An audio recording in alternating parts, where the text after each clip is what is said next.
Hello, everyone. Welcome to Telling Tales. We play role playing games here on the internet and do it in a kind of atmospheric and vaguely self indulgent way. And we hope you enjoy that. This is the second episode of Into the Odd. We usually run Simbaroom on Wednesday nights, but this is like one of our interim series that we'll be going with for a few weeks yet. And like I say, it's only episode 2. So if you're joining us for the first time, then you haven't missed much, but you can go back and watch the first episode on YouTube. So, and probably still on here, actually, still on Twitch. Well, for a while yet. Before I start introducing the players for this evening, let me do the usual promo stuff. Down below, you will find a number of links. Links to YouTube and Twitch, one of which you are watching this on. Please check out the other and, sort of subscribe and like and all that usual stuff. You'll also find links to our social media, our Patreon, and our Discord, all of which do the things you'd expect. We've got a nice little community on Discord if you want to come join us. We run 3 weekly series. Mondays is currently Warhammer with the Monday crew. Wednesdays is currently Into the Odd, which is this. And Thursday evenings this week we are restarting Cincinnati Chronicles, which is our kind of old school World of Darkness anthology series, hopping between different systems and telling 5 different tales set on one night in 1995. And tomorrow, to kick back off, we are entering our 4th arc, and that will be Wraith the Oblivion. Which is exactly as uplifting as the title would indicate. We also run one-shots on at least one weekend every month. The previous one was Death in Space, which was about 2 weeks ago now, and is now all up on YouTube if you want to catch up on that. And the next one, I believe, but don't hold me to this, will be on Saturday the 18th of June, which will be Mork Borg. 2 Stockholm Cartel games in a row. And that will be a semi-sequel to our first Morkborg one-shot, Charnel Whispers, which we did last year. It's all on YouTube. It will be a sequel, but you won't have to have watched Charnel Whispers to enjoy it. So join us if that sounds interesting. And without any further ado, let's start bringing on people and doing recaps from what happened in our first episode of the Iron Coral. And I believe Chris is the first person listed on my recap list. Chris, who plays Doran Creed, former traumatized butler turned explorer of strange places. There he is. We'll talk about our choice of character portraits in a little while. But Chris, why don't you tell us how the Iron Coral started for everyone? If you can find a minute. Okay. Oh my goodness, I've even forgot the name of the town. Into the Odd revolves around Bastion, but that's not where we started. We arrived in a town far to the north called Hope's End. Hope's End, of course. And we all actually arrived in different manners. I myself arrived on basically a dredger trawler called the Queen Selkie. And my 2 colleagues, one of them walked and the other one arrived on basically a recently post-mutinied vessel, which had been even further north and had returned to civilization. Hope's End is not in the best of shape, as Matt put it last week. All the wealth is being sucked into Bastion. All of the good stuff is gone, and this place is kind of falling to pieces. And I arrived in the docks and kind of checked in with the harbor master and gave the first of many amusing false names, because my character's not on the run, but not on the run. And we had, I suppose, by each in our own ways, had found that there was an expedition leaving to go and look into something interesting, and it was going to be run by a very well-renowned explorer by the name of Mumford Dumbbell. And we were to meet them at a place called the Pickled Goose. So by happy chance, we all kind of bumped into each other kind of on the street and realized we were going to the same location, and thus the party was born. Until we came to the Pickled Goose itself, which was a very large kind of hotel casino slash tavern complex, whose kind of quaint inn sign was actually just a jar of vinegar with an actual goose inside it. Yeah. And then we went in and kind of bossed the Wednesday night trademark round, and proceeded to try and figure out how to introduce ourselves to Mumford Dunbell, who was, after some good rolls and some bad rolls, we finally got the innkeeper lady to tell us how to get up and speak to him. Yeah, have to get up to his room. We went. And on that note, let's bring on our next player. It is Stephen, who is playing Helroth Tareen, who obviously has their own Lego representation. There we go. Of course. Stephen, how did things go with Munford? Well, I think that depends slightly on who you ask. He seemed to get on okay with some people in the party. Others, he didn't take quite such a liking to. So he's a very sort of successful adventurer, very famous with a long career, festooned in kind of gold and gems and jewelry, and very kind of I guess public in his displays of the wealth that he's earned from a life of adventuring. And I think we turned up on his doorstep as sort of wet behind the ears, brand new adventurers who perhaps between us didn't quite have the level of experience that he was hoping for. I think he took a particular dislike to Helroth. Didn't like his hat for some reason. The hat's not pictured here because it's incredibly difficult in Lego form to find a magenta bicocket with a peacock feather. A gap in their range, if you ask me.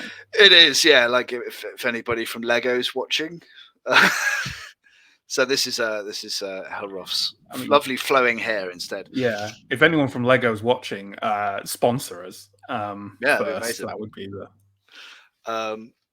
So I think that's like some off-brand base plate though. So we've blown our chances. Yeah.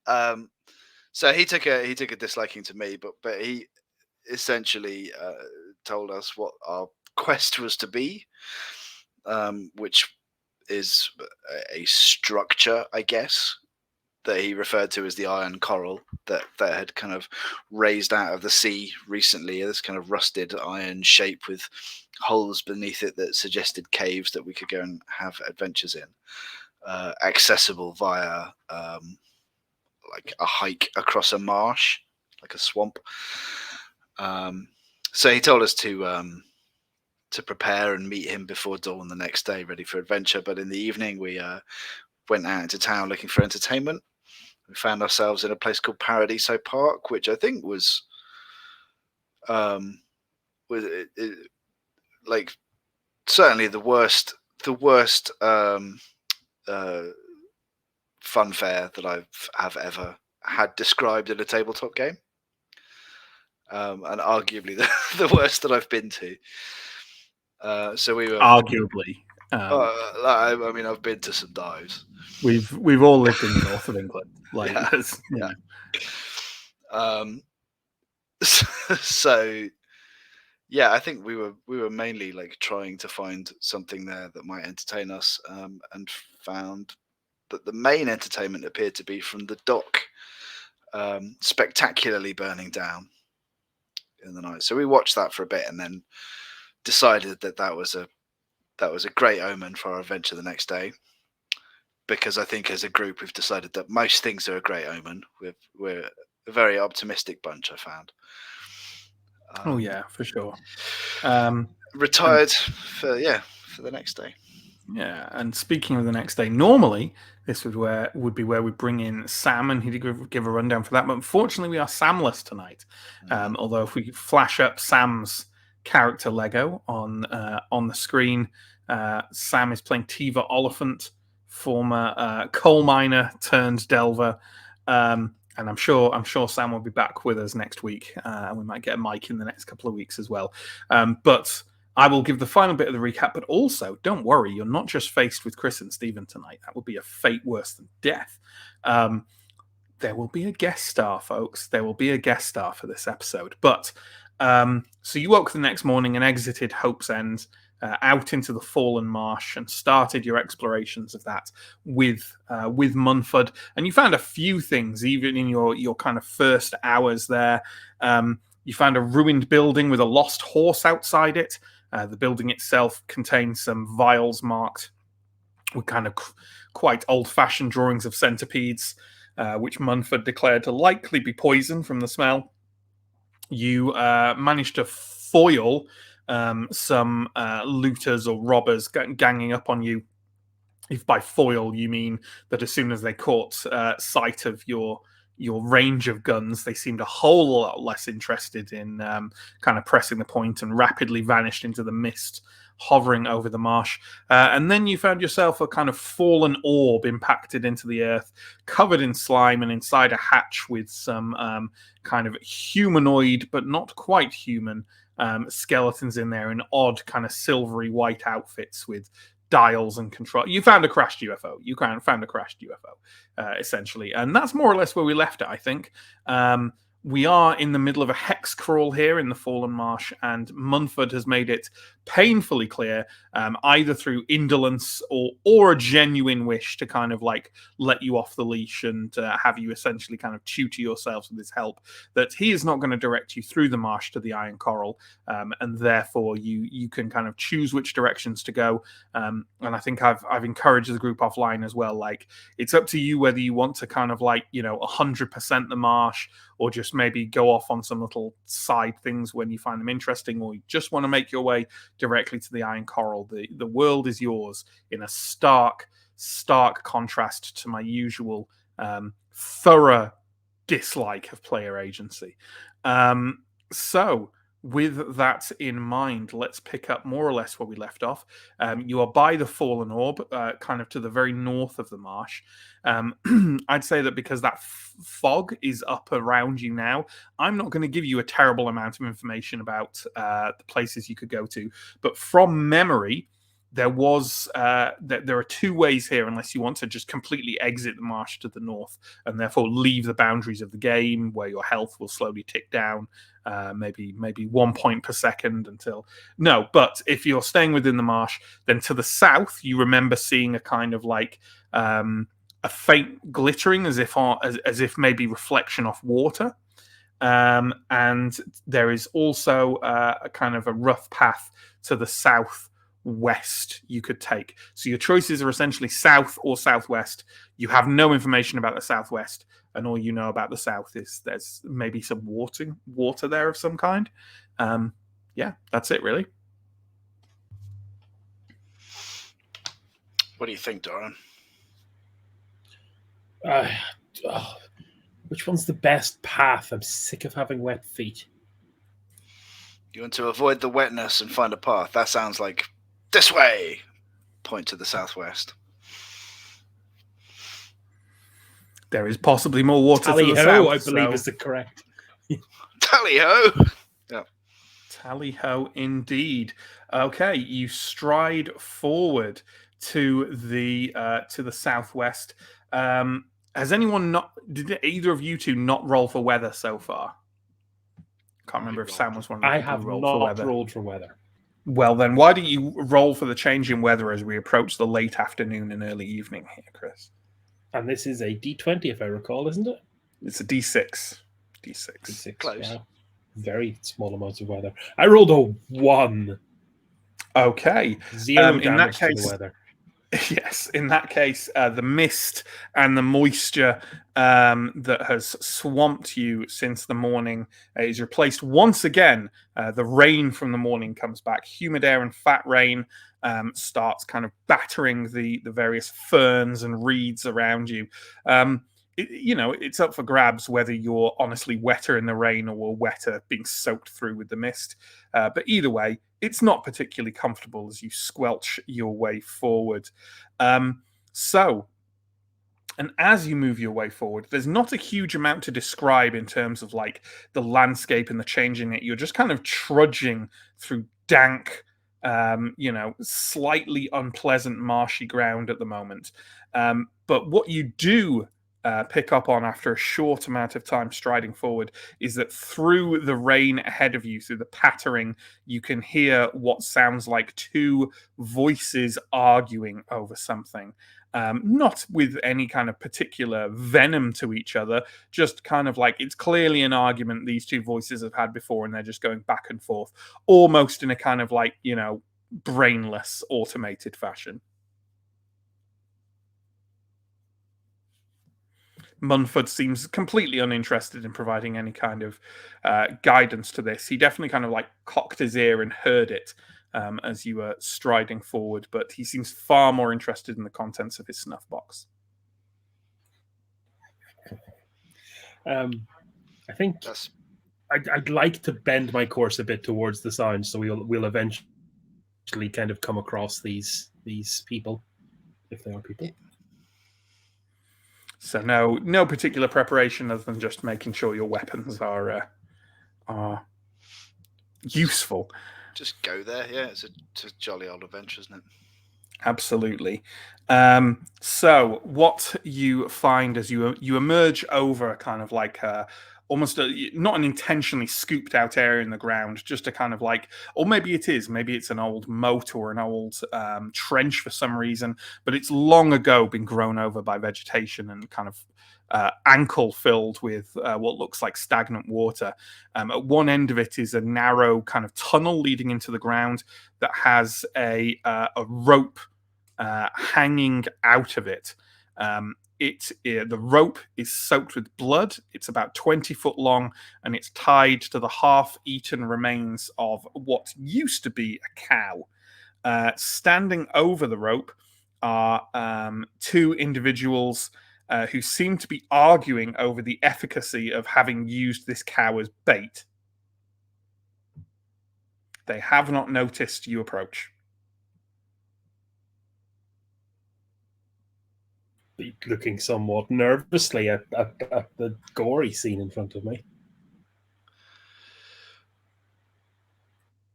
Are we? Yeah, I don't know what to do. Like, I guess I want to get closer. Like, I don't really necessarily want to alert them to our attention, but I'd like to get close enough to see if I can pick up any more context from what they're arguing about. Sure. Well, why don't you give me a dexterity check then? Let's do that. I've got actual dice this week. Ooh. How exciting. That's a fail. Okay. Yeah, you kind of make your way forward, and maybe you just splash in a few too many puddles, or maybe your foot goes somewhere unpleasantly squishy and you let out an involuntary yelp. But either way, you make enough noise that the two individuals kind of visibly leap and turn around to kind of gawp, slack-jawed at your approach. Now you can see them more clearly. You can see that they are, well, you hope they're brothers. Because they look terribly, terribly alike and roughly the same age. And it's essentially they're just standing there open-mouthed, kind of like looking at you with some surprise. Hello there. Can you give me the check for making a good impression? Let's do the willpower roll. I need a 6 or a less. I get a 4. Hey, there we go. These people are my friends. Possibly. Absolutely. One of them kind of like goes, "Oh, hello, sir." Kind of doffs a kind of felt cap at you and says, "Fancy clothes for being out here in the marsh, sir."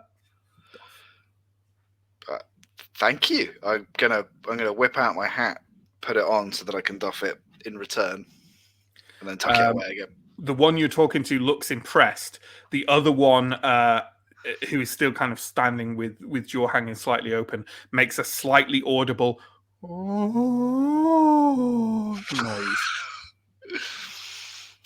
It has that effect on people. Some people. So, what's on the cards for you, gents? A spot of fishing, I see.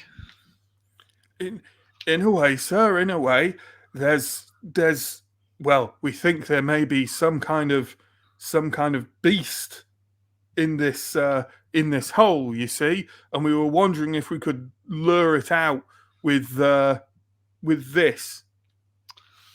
Well, it seems to have been hungry, but I guess you didn't manage to catch it. Oh no, these bites, they're not from the beast, sir. They're from dogs. Yes. Oh. But we thought, since no one else was going to make use of this cow, what with it having been savaged by wild dogs, sir, that we'd try and fishing is I suppose a close word. Yes. Yeah. And do you know what it is that you're hoping to catch? Oh, there are many tales around the marsh of different beasts, sir. Fortunately, not as many as there used to be. Not since the hero of the marsh killed the muck bear. Now, oh, rest his soul. Oh. Pray tell, who's the muck bear? Oh, the muck bear was a horrible beast, sir. A horrible beast that roamed the marsh for weeks and months and years. But the hero of the marsh did his duty, sir. Did away with it, but died in the attempt. If you just go to the to the south from here, sir, you'll find his tomb. Anyone of real virtue in the marsh pays their respects to the hero at least once a year, sir. Oh, of course. Yeah, no, I was on my way to pay homage as it stands, but I heard some discussion and thought maybe there were some people in need of assistance. Well, at this point, I think I'm looking around at the others, being like, "Is anybody going to join me in this conversation?" Like, you hear Munford's voice a little bit way back in the group, just saying, "Fucking idiots." Like, I've got into this conversation and I do not know where it's going. Well, you see, the problem we've had, sir, is that the cow is actually too large to push into the tunnel. I see. But so we decided to put the end without the cow in first. The end without the cow? That's right, sir. The end of the rope? Yes, sir. Right, and is it attached to anything other than the cow? As you say this, the rope is tugged on by something extremely strong on the other end, and with a great jerk that lashes past the two idiots standing in the trench. The one talking to you kind of is knocked sprawling to one side. The other one leaps onto the cow in a desperate attempt to kind of hold it back from being dragged into the tunnel. But the end result is more that he's kind of riding the cow as it's kind of plowing towards this hole in the ground. Whatever has a hold on it from the other end is clearly very strong and perhaps very hungry. Well, looks like it's taken the bait. Lucky you. Ah! Says the man being yanked along on top of a half-eaten cow. Good fishing, gentlemen. And I turn to leave. Fair enough. Mumford seems perfectly happy with this and is ready to just kind of stride off as well. Any objection to you, Doran? You're not just a little bit curious, Herloff? Of what? What's in the cave? A little, but we're out of cows now. The individual kind of riding the cow is now hanging half in and half out of the tunnel. Doesn't seem in danger of being kind of dragged down with it, but is kind of desperately trying to hold on to the back legs of the cow while it's inexorably being pulled further down the tunnel. There is a faintly audible, horrible chomping noise. Well, thing is, my understanding is after a good feast, beasts such as this tend to go for a snooze. Okay. So maybe a little bit of patience and some courage would at least let us identify it. Okay. And you're suggesting so we give it a while and we go down there and have a look. With think so. you Worse- certainly couldn't fit down the tunnel. Okay. Or It's it not would have to tunnel, be is it? opened up by a team of labourers in order to do that, for sure. It's barely big enough for the hindquarters of this dead cow, okay. It's like which is now kind of like crunching into ever more squash shapes, and vanishes down the tunnel with kind of a final horrible squishing noise, leaving the more clearly invested idiot kind of like just wallowing in the mud outside it. The other one who talked to you kind of stands up and kind of walks forward, looks down at his brother, who seems relatively unharmed, and says, "Oh, Elroy, I think we might need a bigger cow." I think what you might need is a longer cow. Very long cow. Stretch cow. Another rope. Is Tiva still with us? Because I'm gonna, if so, I'm just gonna kind of look between her and the hole, and because she's quite small, and she's a minor. She's quite small but stout, I think, and she okay. just, not to speak for a player character, but she just glances over it and goes, "Piss off."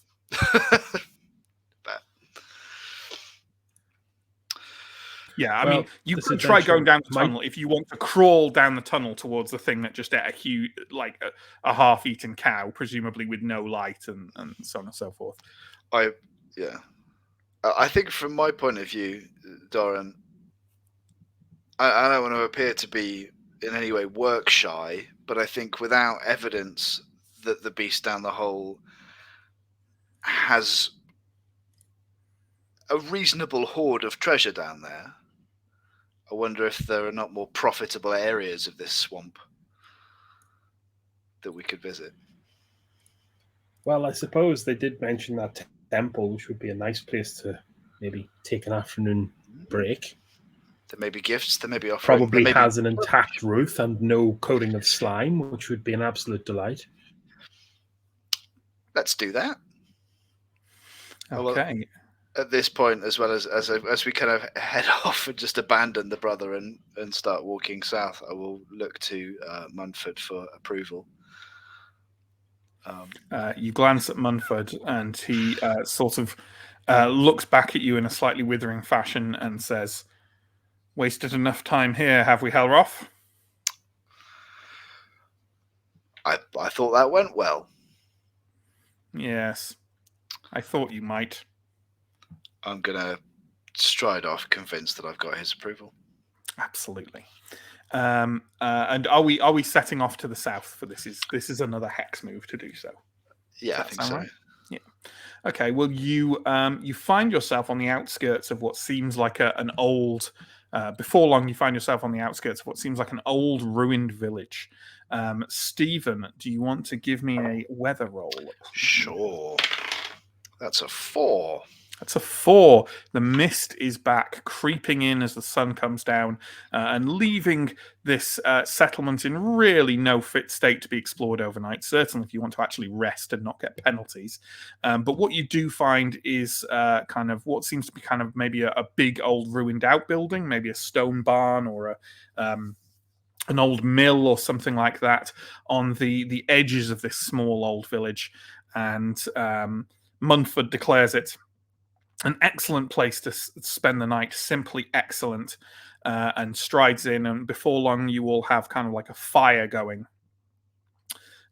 which is obviously of some comfort. Those of you who have rations can eat some of them. Munford is certainly not apt to share, and yeah.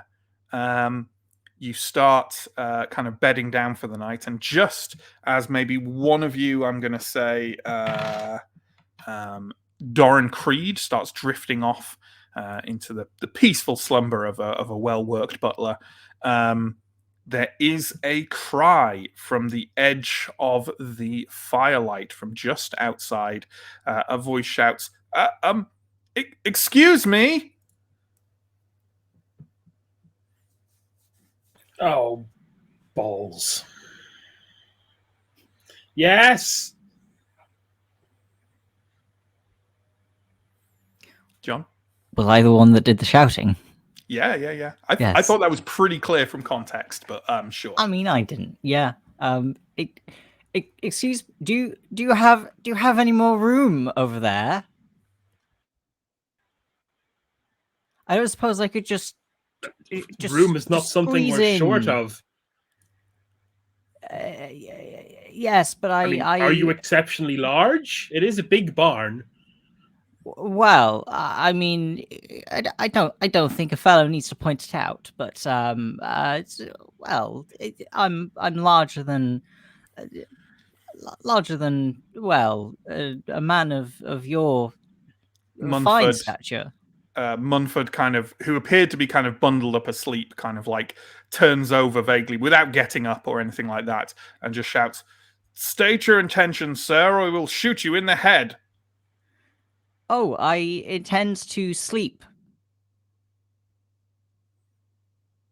And what brings you to the fucking marsh? Well, exploration. I'm just asking for a place to sleep. I'm trying to find a tower. It is the closest thing I found so far. Munford kind of turns to the rest of you and says quietly enough so that the individual on the edge of the firelight does not hear, "Competition. Let him in. Keep an eye on him, though." And he kind of swaddles himself over in his blanket a little more. Okay. If you don't mind, the boy prefers groups. Boy, there's two of them. Come into the light so we can see what's going on here. This is most irregular, and I reserve the right to refuse this if you are exceptionally large. Stepping into the light is a larger than average man in like a breastplate and shiny helmet and khaki shorts that end like halfway up the thigh. And alongside him, a small corgi in a raincoat. Oh my! I don't mean to be a bother. I just the boy is likely to wander off whenever he sees a group. What's his name? Is a Wexter. Is a Wexter. Well, I think that's just delightful. Do you hear that, Wexter? The man likes you. I think we have room in the barn for a Wexter and an your name, sir? Narman Ooze. Narman Ooze. Helroftarine, a pleasure to meet you. A pleasure to meet you, sir. Shake I'll just your hand shoot a glance very over enthusiastically. Over to Helroth with kind of like a I can't make up the names of other people kind of look on my face. and yourself, sir. Offering for my a name's handshake. Doran. Welcome. Pleased to meet you, Doran. And you, sir, curled up in the blankets. I'm asleep. Shut the fuck up, and you can meet me in the morning. Pleasure to meet you, sir. No autographs. Noted. The lost horse is eyeing Wexter with a certain amount of distrust. A fine horse. I have no idea whether I'm still able to speak to the horse, or I assume it's like it's a per scene thing when I have the actual tome out, right? Yeah, and I think I think to be fair, it just looked like an average amount of general distrust a horse might have for a dog. Yeah.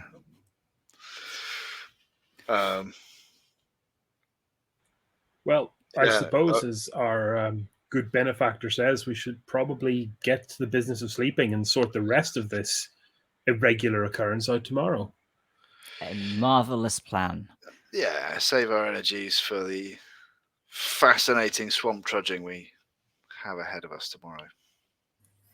Absolutely. So the evening and night pass without incident. It's almost cozy here in the barn against the general coldness of the mist in the marsh at night time. The fire keeps you warm. The presence of quite a number of bodies in there keeps you warm. Not to speak of like kind of the large horse just standing and huffing every now and then nearby. And in the morning, you wake up and you wake up to some newly rolled weather. John, why don't you indulge us with a d6, please? 3. 3. That is, we've switched back to rain. We are just rain, mist, rain, mist, rain, mist at the moment.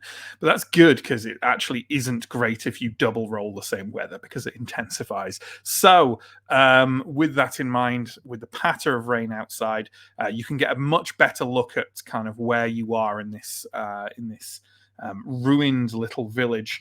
Not too distant from this barn, there is a ruined, like old stone paved square. It has a couple of what seem to be kind of like, it's far enough away that you have to go a bit closer to be able to see, but it looks like it has a couple of kind of features built up in it that you can't quite make out through the morning rain. I make sure to pull Wexter's little rain hood over his head before we go out. Absolutely. And while you've been preparing yourself in the morning, Naaman, have you shared any more kind of details about what you're looking for in the Fallen Marsh? Yes, I'm following rumors of some sort of tower. I'm sort of having trouble finding anything that fits that description, but it's someone was talking about visitors from the stars hiding in a tower. It's probably all nonsense, to be honest. I haven't found anything over about 5 meters, but well, that's the excitement, isn't it? It's the excitement.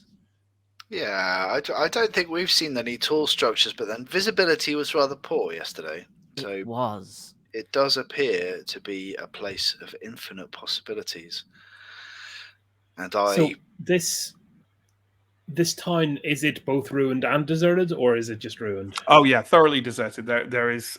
Well, having said that, actually, you know what? Now morning has arrived, as well as seeing kind of like kind of like some kind of structures or features in the old village square over there. You also saw, you know what, actually, as you're discussing this, you see a little wagon kind of like wheel its way into that square and kind of come to a halt, and you see some individuals kind of clambering out of it. They seem to be setting up kind of like little tents. Very busy, isn't it? little charming market town of some sort, perhaps. I was led to believe that this was a tomb here, but maybe it's a tomb further south, perhaps. That sounds like it might be tower-like. Maybe we should unite our cause and head that direction for the meanwhile. Do you remember I told you about a kind of like a little clump of kind of not mountains as such, but kind of craggy hills that kind of jutted out from the south of the marsh that were visible when you left Hope's End? This does look like it the kind of ruined square kind of abuts onto where they start rising up, and realistically speaking, you can't pace more than 100 meters up the flanks of those crags. They're very unpleasant looking to scale. You do know, however, that the marsh extends kind of further to the southeast, kind of away from where the iron coral is, and it also kind of, from how Munford described it, it kind of curls around the top of these crags as well and comes back down. But it seems like basically kind of halfway through the marsh, there's this little range of crags and you're flush on them to the south. So if the tomb is to the south, you're guessing it must be here. Unless the idiot was talking nonsense, which seems perfectly reasonable. They were trying to lure a monster out of a hole with a half-eaten cow. On the wrong end of a rope.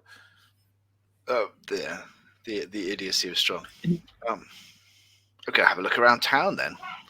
Go and put my boots on and march out to the town square. Munford declares that he is taking a short morning sabbatical and remains curled up in his blankets, and also demands that someone cook for him, which Tiva volunteers to do in order that I might exclude a PC who's not here. So, are the three of you taking, well, four with Wexter, taking a stride towards this sort of ruined stone-paved square? Yeah, think so. and the Okay. tent What's the slash horse adventurers slash stall. The horse is going to lurk out of the rain. The horse is a smart horse. Right. Binky's staying in the barn, basically. Binky's staying in the barn. It's called Binky now. I figured. Again, contextual clues. So it's a very short walk to this stone paved square. The individuals who have arrived there in a wagon see you coming, kind of like, from a fair distance away, and are kind of watching you warily. They seem to be a small group of individuals who are being mostly yelled at and instructed by an older woman who is wielding a large, rather cruel-looking axe. The stone that paves the old square is very mossy and kind of like sort of slippy to navigate on.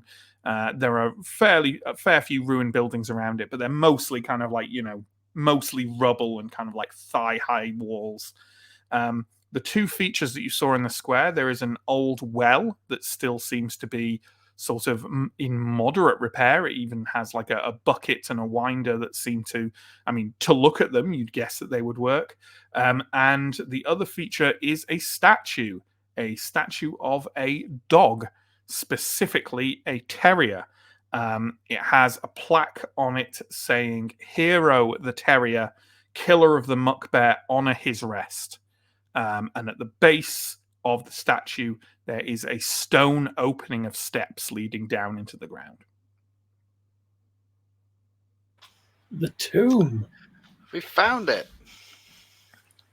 Well done, both of you.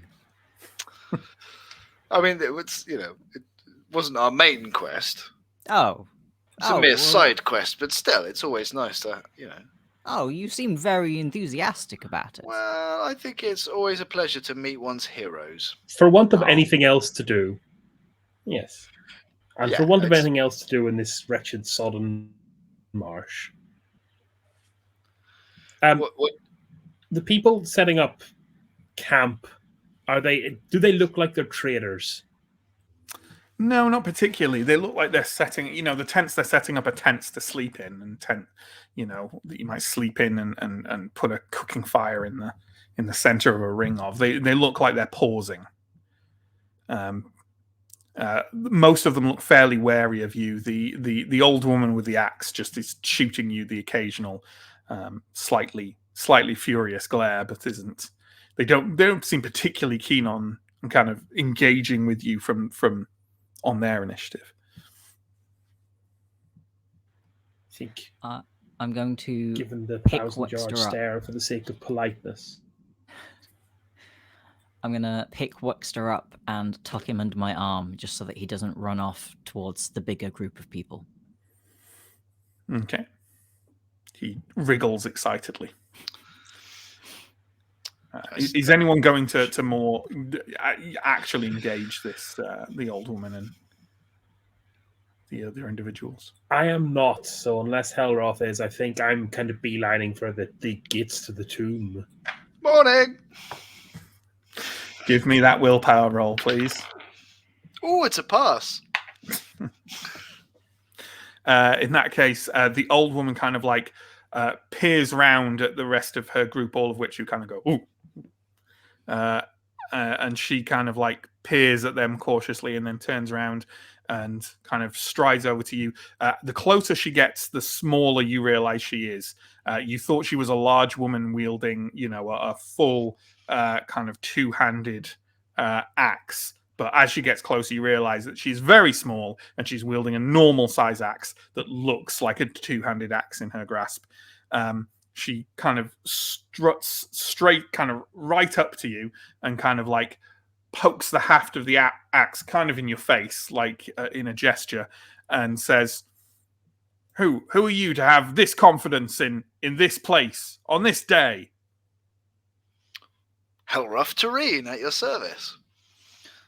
What is wrong, pray tell, with this place and this day? Well, you tell me. Where are we? In a town in a swamp near the majestic tribute to Hero. Oh, Hero the Terrier, is it? Hero of the Marsh, killer of the muck bear. Yes, that might work. That might work. That might work. Is that something I can assist you with? Well, that entirely depends if you can tell us where we are and where we are to go. Ah, well, that depends on where you want to go. We want to find, well, an old friend, an old relative, you could say. I see. I mean, I've met some people in the marsh. Could you describe your friend, relative? Yes, certainly. She was maybe 4.5 feet tall, wore pretty floral dresses, and she will be fully decomposed at this point.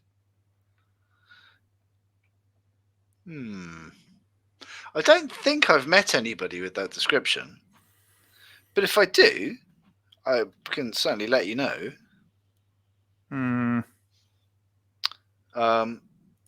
Well, should you happen to meet anyone who has heard of her, or, well, hopefully not her, that would be rather disturbing. Her name was Willow. Willow. Her tricks were especially cruel for such a young girl. She would laugh as mother birds found their nests drenched in treacle, as new fawns fell into spiked pits, and curious travellers were maimed by bear traps. I see.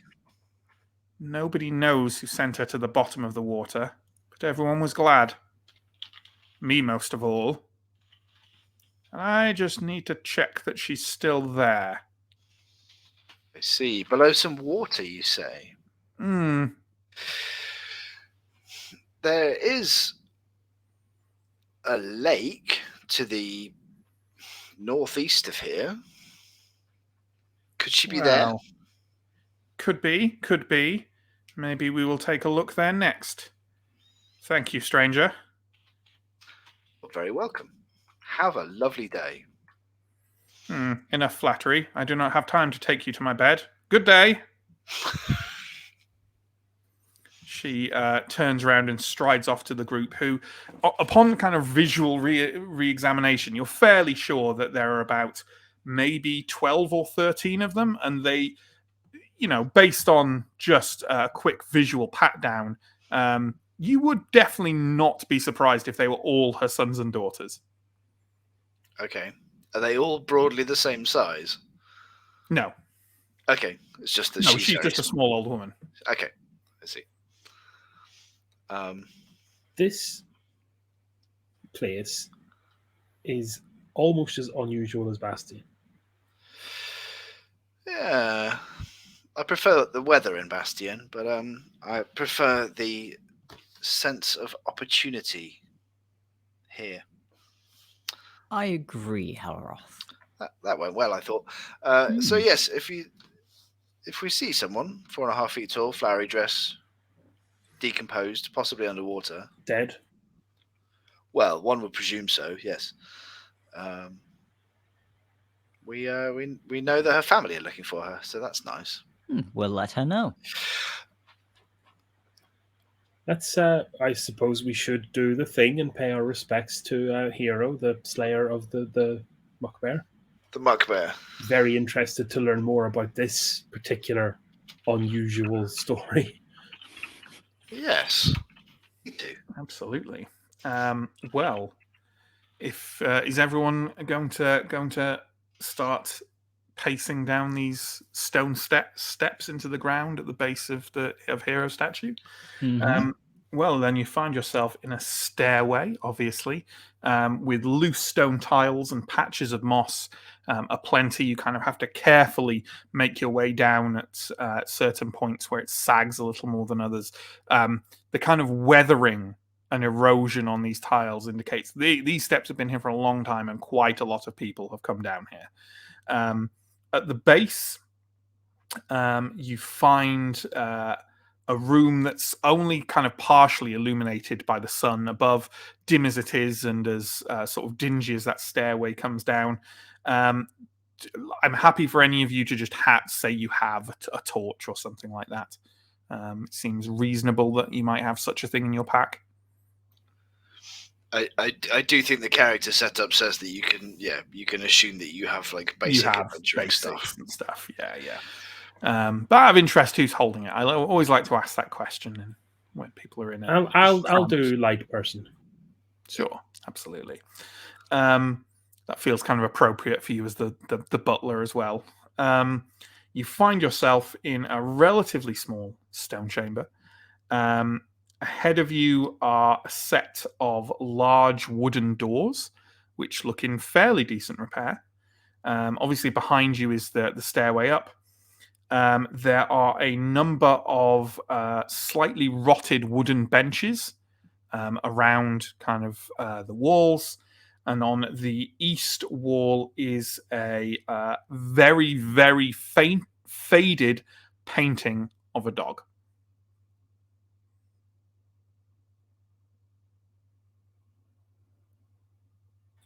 I'll kind of cast my eye over to Narmun's dog and then up to the big painting of the dog and kind of...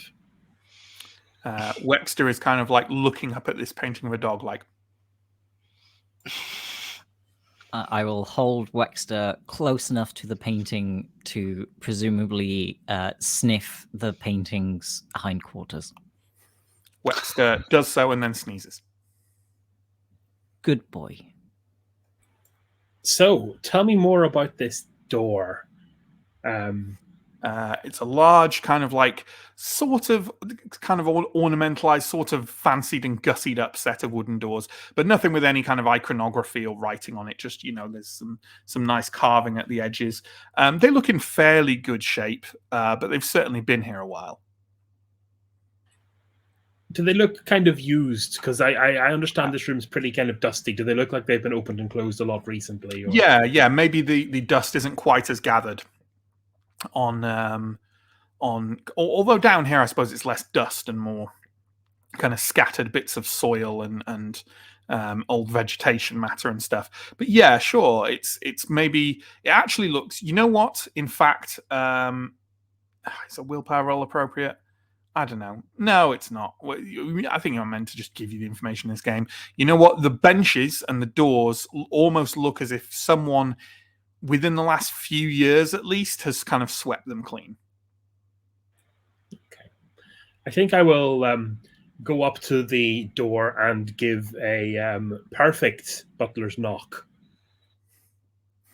There is the hollow noise of a knock in an underground stone chamber, and no response emerges. Then after maybe another try and absolutely perfectly well measured pause, I will try the door to see if it's openable. The door is absolutely openable and opens with not even kind of the traditional creak that you might find in an underground tomb, but opens quite smoothly onto what seems to be a larger stone chamber. Well, in a kind of hushed voice, onwards to further adventure then, me boys. So, I assume we're all proceeding in there? Onwards. Yep. So you walk into this larger stone chamber. All of the walls are covered in quite elaborately patterned tiles, most of which seem to have survived the many years underground.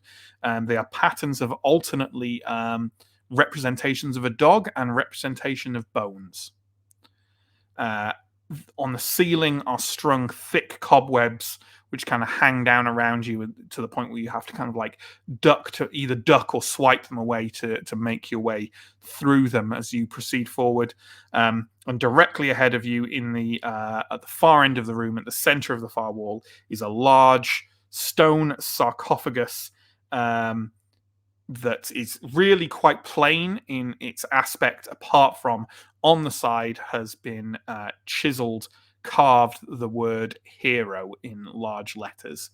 To the left, there is an iron door, with a large iron dog head in its center, with kind of open jaws, looking fairly ferocious and kind of ready to snap. The right-hand wall is made of kind of has less tiling on it than the others, and kind of there are a few gaps in the wall and some scattered loose bricks on the ground.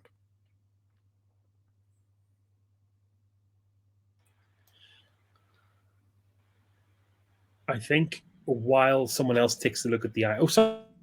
The sarcophagus, is that a human-sized sarcophagus or a dog-sized? It is certainly not a human-sized sarcophagus. It is definitely a good size for example, a terrier who had killed a muck bear. That is It's quite adorable. a specific description. So I'm going to allow someone. I'm going to allow someone else to deal with the iron door while Doran just starts kind of almost reflexively trying to get rid of some of the cobwebs and make the room a little bit more presentable. I might look at the wooden door, the iron door eventually, but I think my first thing would be just to like pat the altar and say, "Good dog. Who's a good dog?" And then I also pat the altar and say, "Good dog. Good dog." And then I might actually investigate the rougher looking wall with the loose bricks and like it. Can I see through any gaps? Like, does there appear to be anything resembling a secret door? Is it just a slightly rougher looking wall? Well, let's say if you want to inspect something closely, do you want to grab the torch off of Doran Creed and kind of maybe peer a bit closer at the gaps between the rubblish bricks? If Doran Creed is happy to let me borrow his torch, I'll do so. I'll exchange. And in fairness, the torch is my candelabra, so I will kind of give that over, and I will swap it for some piece of wood detritus I find on the ground and use it to continue to do battle against the cobwebs. Fair enough. Yeah, it looks like this. As I say, this wall is mainly comprised of loose bricks, a number of which have either fallen or been pulled out to scatter along the ground. You definitely get the impression that what has essentially happened is that someone has tried to block up either a gap in the wall or a gap where the wall, where before the wall was in place or something like that, and hasn't done it particularly well. Like there is definitely a space beyond it, and it would be the work of mere minutes to excavate a hole large enough for someone to have a look through. Oh, I guess I'll point this out to the others and say, I'm curious, but I'm also not sure of the etiquette of knocking down walls in Hero's Tomb. What do you think, gentlemen? Well, I'm not sure Hero would have minded. I mean, we can rebuild this afterwards, right? But I get the sense that adventure awaits. I mean, we're not going to, but we certainly could. It's the thought that counts. I think you've done a lovely job there, Doran, with the cobwebs. I think, what do they say? Like, take only cobwebs, leave only dismantled walls. I've never heard that saying before, but it does make a lot of sense. It is catchy, isn't it? I'm going to start taking bricks out of this wall. Absolutely. And like I say, it really does take not very long for you to open up a gap wide enough for you to sort of, have a lean through with the candelabra and investigate what lies on the other side, which I'm assuming you're going to have a crack at. That's basically the plan, yes. Okay. You can see that it is a not terribly large stone chamber, much less decorated than the one you're in, and it has a number of piles of stuff on the floor that you would reasonably have to kind of fully step over the rubble and start investigating close up if you wanted to see what they are. But I will say that at least one of the piles is glittering slightly alluringly in the candelabra light. I'm going in. Okay. I do, Helroth. I do mind that wall wasn't there to maybe keep something out. You do find an awful lot of weirdos in these places. Well, that's why I checked that we would be able to rebuild it before I took it down. You see. Oh, that's very, very sensible. It would clearly be impossible to break through this wall from the other side. Of course. So I think everything seems completely safe to me. Well, that sounds reasonable. I will ready my rifle. Okay. You step over the rubble and start investigating the room. There's not a lot to it. These piles of things on the floor. Firstly, there is a pile of what you determine to be essentially rubbish, which has in it rags, some animal bones, a broken dog bowl, and a rotted leather collar. In another pile, you find an old and crumbly number of letters of thanks from various fans thanking Hero for killing the horrific muck bear. And the final glittering pile is a not inconsiderable number of what appear to be silver-coated bones.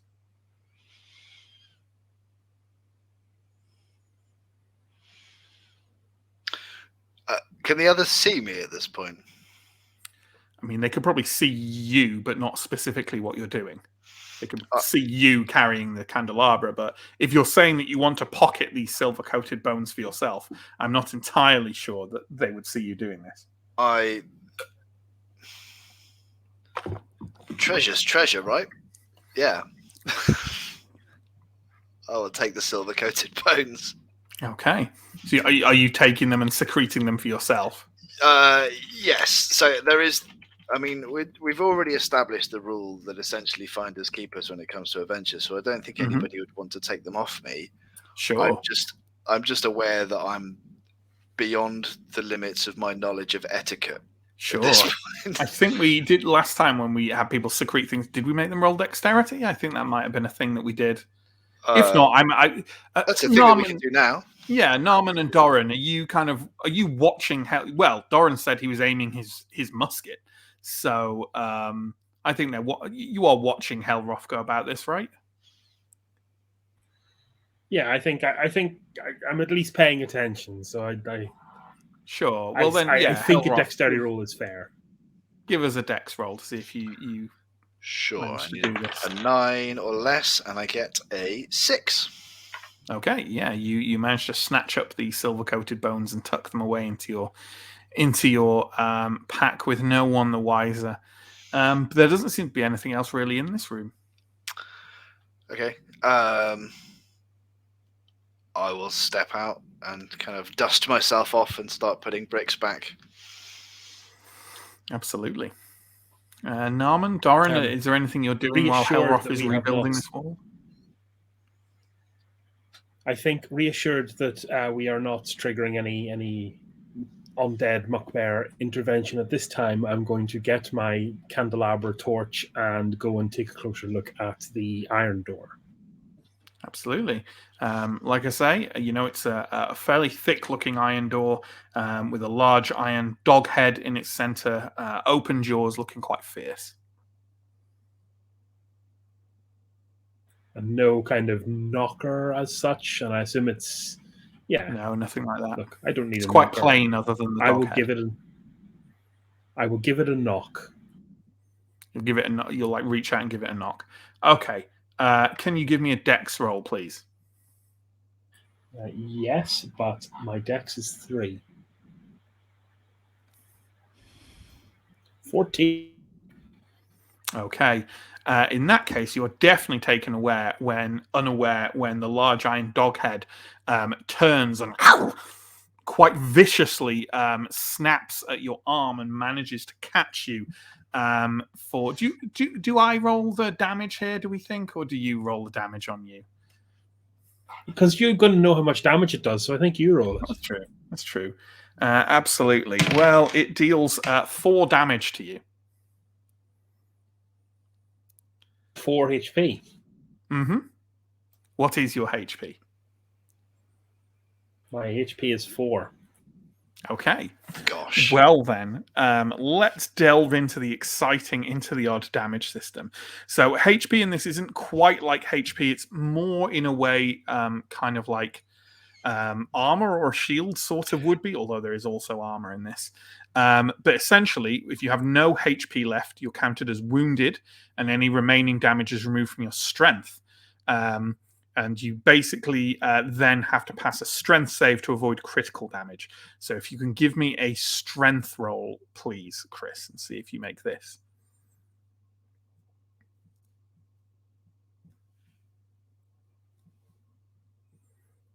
Nope. Okay. In that case, Doran has taken critical damage. So first off, your HP is now at 0. Secondly, you are unable to take further action until you are tended to by an ally and have a short rest. A short rest is just a few minutes of rest and a swig of water. But you need to be tended to by an ally first. Basically, you are hanging off this door with your arm kind of clamped in this iron dog head's jaws while it's kind of like whipping viciously side to side, kind of and Doran is kind of thrashing around with quite a lot of blood seemingly coming out and splattering over the place. No, bad dog, bad. Release. You Heal. leave that nice Mr. Dog. Cake alone. Wexter, talk some sense into it. It does seem like it will take a bit more than telling off this iron dog head to get this animated beast to release the arm of your companion. I have an actual musket, but I think a wooden dog head, a metal dog head, like door decoration probably requires a mallet. That So seems fair. I'm going to tap this thing on the head with the mallet. Absolutely, there is a resounding clang through the confines of the stone chamber. Doran, your arm is released, and you're left kind of mewling and curled up on the floor, cradling your slightly mangled arm. The dog head kind of goes and kind of just becomes still again. Okay, so how does tending to people work? Do I? You just say that someone just needs to help out Doran and give him a swig of water and stuff. Okay, yeah, I would generally fuss and try to find makeshift bandages and water and. Absolutely. Yeah. And if you're happy to just take a few minutes rest before we proceed with anything else, then Doran, you can get all your HP back, and you're fine. Oh, my goodness. Frankly. How? Why in the tomb of such a good dog is there such a bad dog? Maybe it's guarding something? I'm going to go and talk to the door. Could you describe, because you were doing this for anyone who is only just joining us, could you describe how your arcana works, which is your magical item? Okay, so initially I'm going to try without, and I'm just going to talk to the door in soothing tones and just say, "He's a good dog. He's a good dog. You don't bite the nice man." If it doesn't respond in any way, I will pull out the Flesh Tome of Babel, which is a sort of a book made of meat, essentially, which acts as a sort of universal translation guide. So I'll pull this thing out and I will look up the phrase for "Je good dog, you don't bite the nice man." Absolutely. Unfortunately, neither approach elicits any response from the inanimate, Because cold metal dog head. It's not a living thing. Does not seem to be. Would it be, even though it's not on my equipment sheet, but would it be fair to say that as part of my standard equipment, I would have some amount of dog treats? Yeah, possibly. What kind of treats are we talking? Like in the little, usually chicken-flavored, bone-shaped biscuits. Mm-hmm. Sure. I'm going to get one out and sort of wave it a bit in front of the dog head. Okay. How close are we going to the dog head?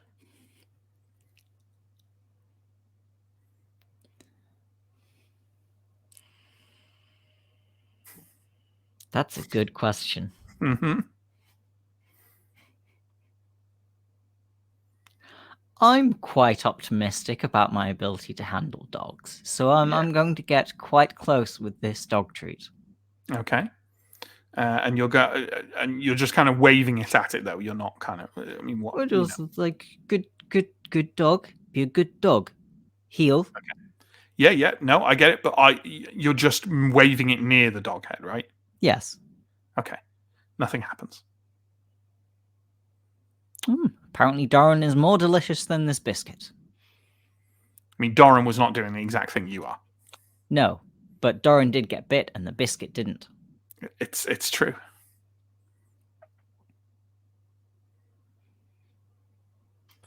Cold comfort for my poor arm. I believe we're done here. It's been lovely. If someone wants to knock that door's blocks off. You wish to attack the door? I think, do you know what? I think I do, because my candelabra is technically a battering ram. So I think I'm going to give a solid swing at the dog door. Sure. Okay. Let's do that. As you do so, do you want to give me a dexterity roll?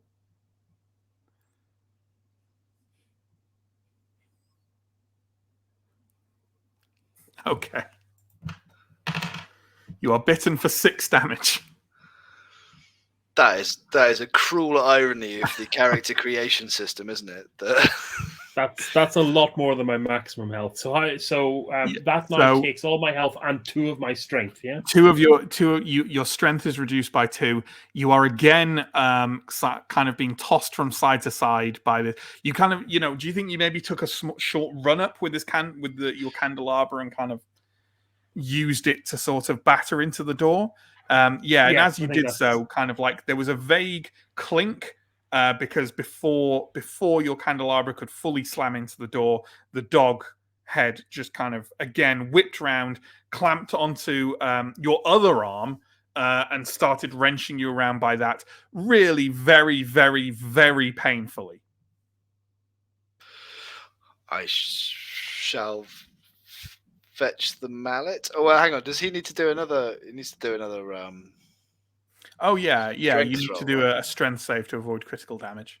So if you give me a strength save, adjusting for your new level of strength.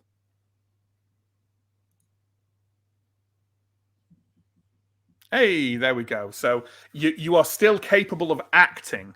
So you know what? If you're still capable of acting, Chris, I'm going to judge you can grab that candelabra in your other hand and mightily swing round and try and clang open this door regardless of the fact that you're dangling off it via some kind of horrific trap dog's jaws.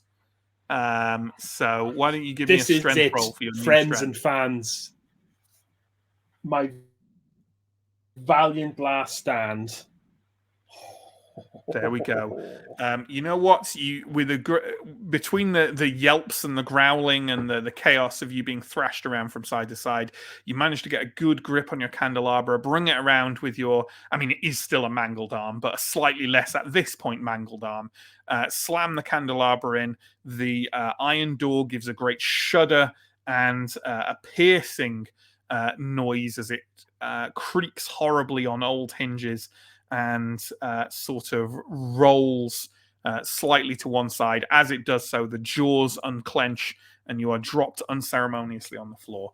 If you do take a short rest, all your HP comes back, but your ability score will not restore itself until you take a week's rest at a comfortable location. Oof. Oof. The door beyond, Right. another smallish stone chamber. The floor seems to be covered with a layer, and you haven't seen this anywhere else because presumably people don't spend enough time down here, but the floor is covered with a thick layer of whitish dust. On the far side is a rather elaborate looking table with a pile of what looks to be gold and treasure on it. Pots, plates, chalices, things like that. On the north side is another what seems to be another iron door, but this one without any kind of dog head modeled onto it.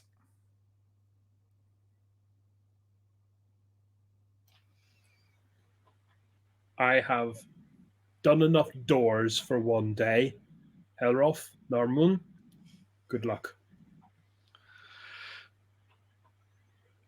Is Darren like stepping into the chamber then, or is that you've looked in and gone, that's enough for me? Essentially, are you between? Oh no, me I'm and definitely. We're definitely going in. Right. Look, if I see you going for that gold, I'm going to remind you whose arms paid for it.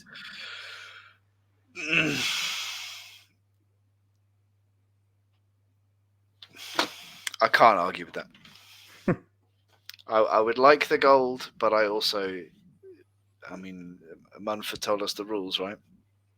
I did share that viscous brown liquid with you that time.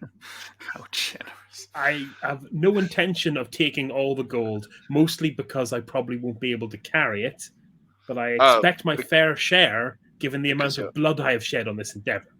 Your arms. What I was referring to is, could someone please go and see what's behind that next door? Okay. Certainly. I do not have a battering ram.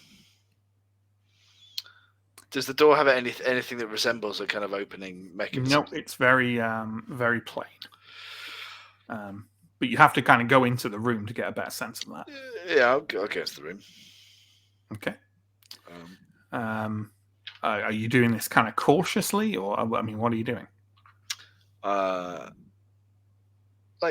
have a look. I'll look up at the ceiling and the walls and see if there's anything that resembles an obvious trap or a tripwire or a pressure plate or whatever. Mm-hmm. If nothing comes up from a visual inspection, then yes, I will step in. Okay. So you kind of take a couple of steps into the room. That thick white dust all over the floor sort of kind of puffs up in little gouts as you take a couple of steps forward.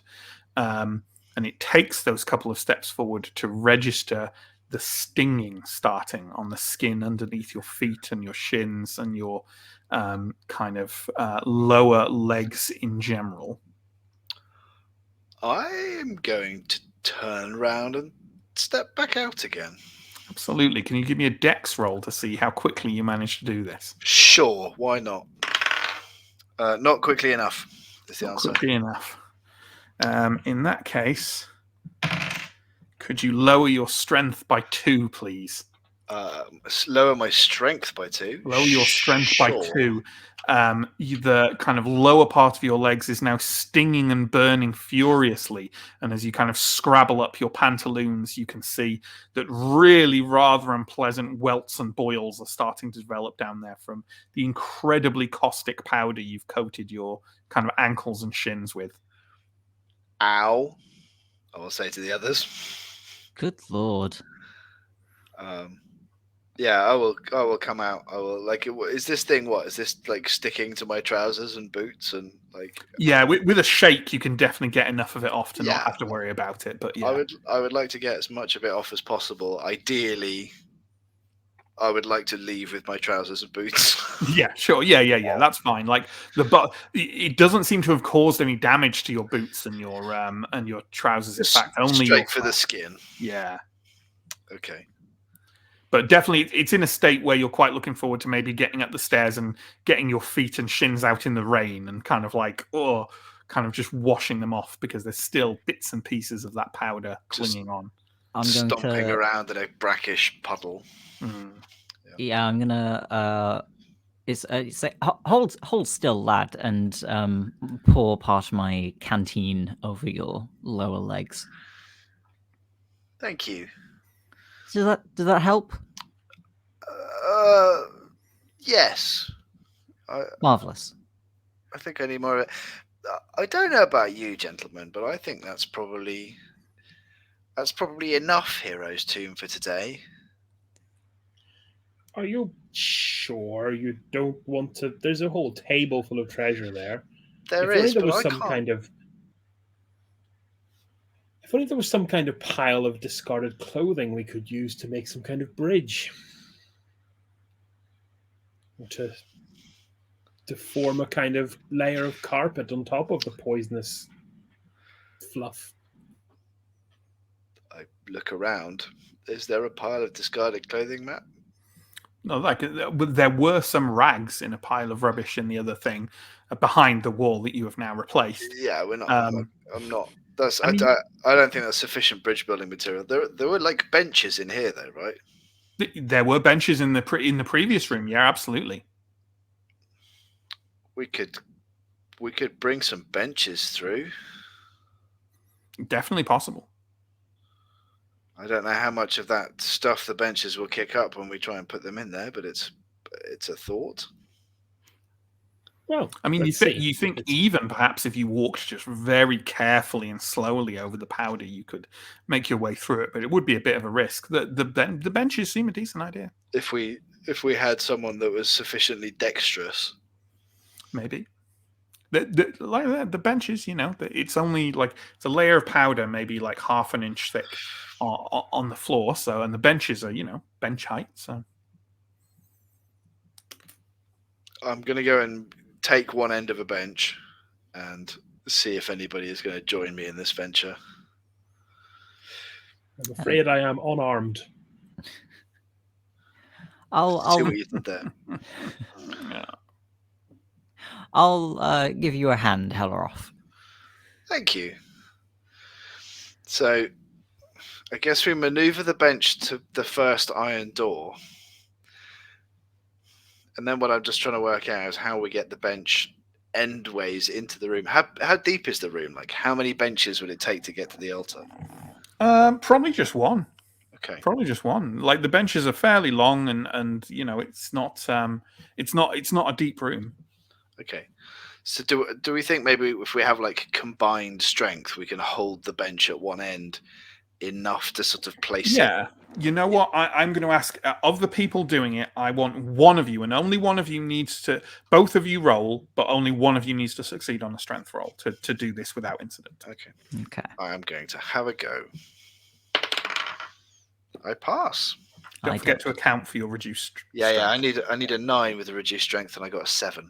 Great. I How do did not, you do? but now? that's fine. Okay. That's fine. Points. Narman almost, if you forgive the expression, screws the pooch. by dropping kind of the Really, bench in No. this sacred place, Matt.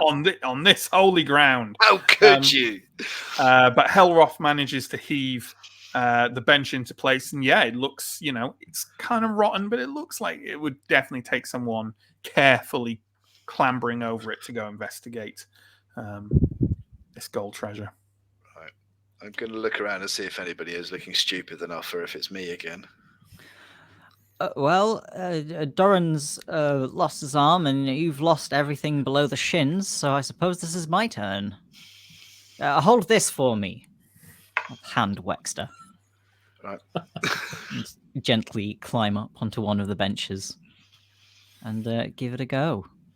Helroth, Wexter gives you a slight, I would say like a warning / investigative nibble, and then settles down comfortably, his weight in your arms, and spends the rest of the time alternating between watching anxiously after Narman and absent-mindedly licking one finger.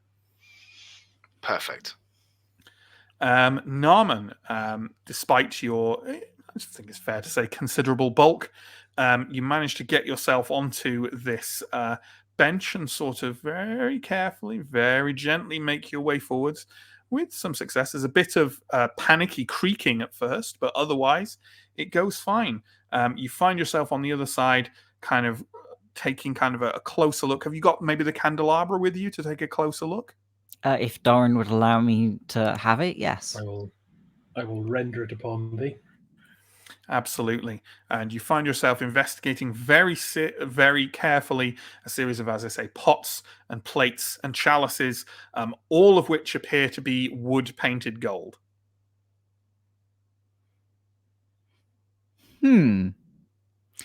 Well, it's certainly pretty. But I must say, I'm not sure these discoveries are worth declaring to the tax office when we return. Yes, I'll bring it back anyway. Shall we? We'll pick out the nice ones. I'll sort of bundle some of it up and carry it back. Absolutely. You carry it back and display it to the others. It becomes very quickly apparent that this would be what expert treasure hunters like Munford call worthless. I think we're going to find these incredibly useful if we ever have a need to set traps of our own. Yes. That's it's a very good way to look at it. Wonderful, wonderful treasure. Not quite worth the use of my arms, but we still have one door left. We do, and it is taunting me. I'll pick myself up off the floor and kind of renewed in my, not vigor so much as obstinance, and go and kind of bring another haul another table in to bridge the final gap to The bench, I assume you mean. Another bench, yeah. To bridge the final gap to the far side. Mm-hmm. And then are you making your way over to this iron door against the north wall? Yeah. Okay. You do so. It is an iron door facing into the wall. How have you got the benches laid out, by the way? Because I'm assuming, so this room is kind of, like this, and you are on this side, and the fake treasure is on that side, and the door is like at the top here. So I'm imagining you've got a bench laid across that ways, and then what you've done is got the other bench and laid it across up here, so that you can kind of go to the middle and then go up to where the door is. Is that about right? Yeah, I'm happy with that. Yeah. Okay. So there you are. You're stood on a bench, balancing somewhat. I mean, not difficult. It's not a difficult balance, but somewhat desperate because you don't want to end up head first into that powder on the floor. You have an iron door in front of you. It seems to be faintly coated with the same caustic powder as is on the floor. Using the candelabra, I will give a polite knock. Okay. You give a slight knock to the iron door, which promptly topples over straight into the room, starts to crash on the bench and into the ground, behind which is nothing but a featureless stone wall. It is a fake door. Now, normally, this would instantly cause but really quite potentially bad stuff to happen. But I think the bench that you've got in the way, you know what? I'm going to roll just a kind of luck roll to see how much this contraption of navigation you have constructed gets in the way of the iron door, completely face planting into the ground and sending great gusts of caustic powder up into the air. So, let's have a roll here, and the higher I roll, the better it is for you folks. Okay, I think that's reasonable. So I rolled a 4. So I'm going to judge what that is that the bench gets in the way, but does not complete result in a complete lack of caustic powder being applied to Doran Creed. Doran Creed, can you give me a dex roll, please, to see whether you remotely manage to dive out of the way? No. Okay. Well, I will half the damage that of the roll that it intends for you. Then I'm changing it from a D8 strength loss to a D4 strength loss. And let's go with this. Okay.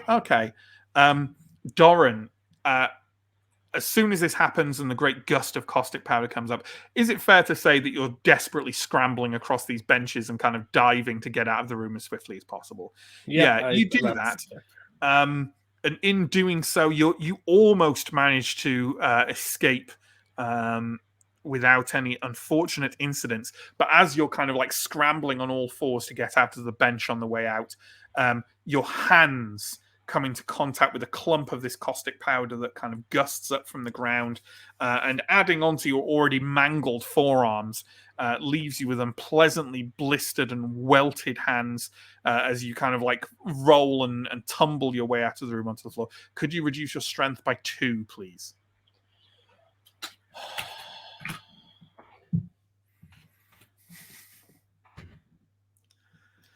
What's your strength score now? My strength is still 9. It was not my dump stat, but I do believe we've just been Morkborged. Sure. You mean Morkborged? Morkborged. T-shirt. A T-shirt to have us taken to court. Yeah.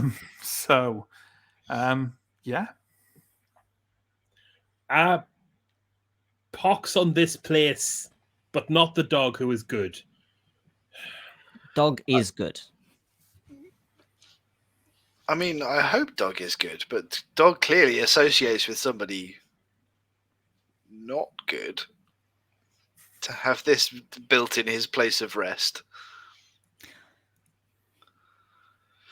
Well, to be fair, you could say it is somewhat rum of us to be robbing the tomb of a hero and a dog. Maybe this whole thing was just to teach us a much needed lesson. Well put. And maybe as adventurers, we have grown from this experience. Wonderful. Yeah, let's imagine that for a second. Yeah, unless there's is there any other parts of Hero's Tomb you wish to inspect? Anything? There's nothing else that I think we've got it. Unless we literally crack the sarcophagus, and I think that is a bridge too far. I think that's enough adventure for this location. Sure, absolutely. In that case, you stump your way out of this of Hero's Tomb. 2 of you fairly convinced that it was profitless, and out into one hopefully feeling terrible about himself. Into the pattering rain of this ruined town square. The family are still there, kind of like setting up camp. Yeah, are we heading back to the barn and?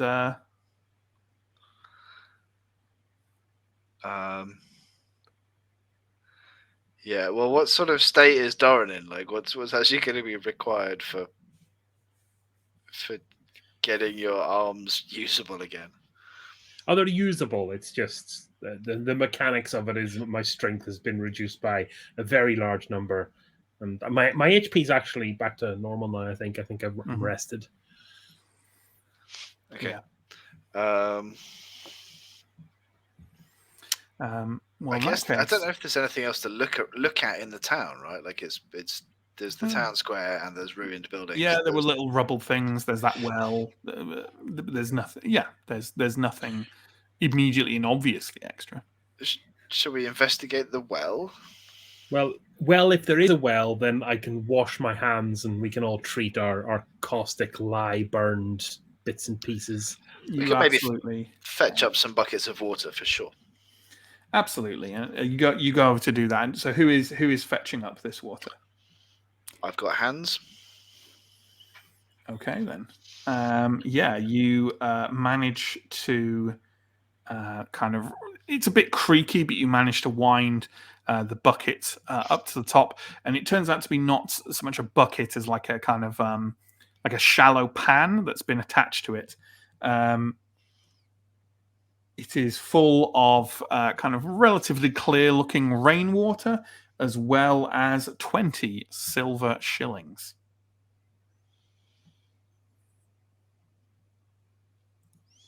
This is I hate this game.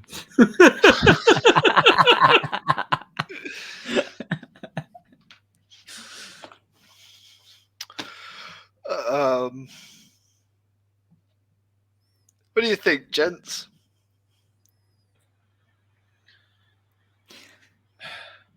After all the work, we've learnt a valuable lesson. The universe is arbitrary and nothing matters. Well, that's a very well. Like very what I'm hearing, Doran, then is if the universe is arbitrary and nothing matters, what I'm hearing is 20 shillings is 20 shillings. It's not a very butlery thing to say, but it's quite a butlerian thing to say. I think. Yeah, one out there for Dune fans. I think at this stage we split the money and take the water and declare this entire town double ruined. I don't know. Yeah. Like, I would be concerned about incurring bad luck from taking money out of what I can only assume is some kind of wishing well. But I am carrying secreted about my person some indeterminate silver-coated bones. So if, like, there's a fairly good chance that I've already picked up a more serious bad luck charm already. Yeah, I think so. I think stealing silver-coated bones from the tomb of a hero dog is I think a few such shillings. a hero dog that the dog is called Hero. Yeah.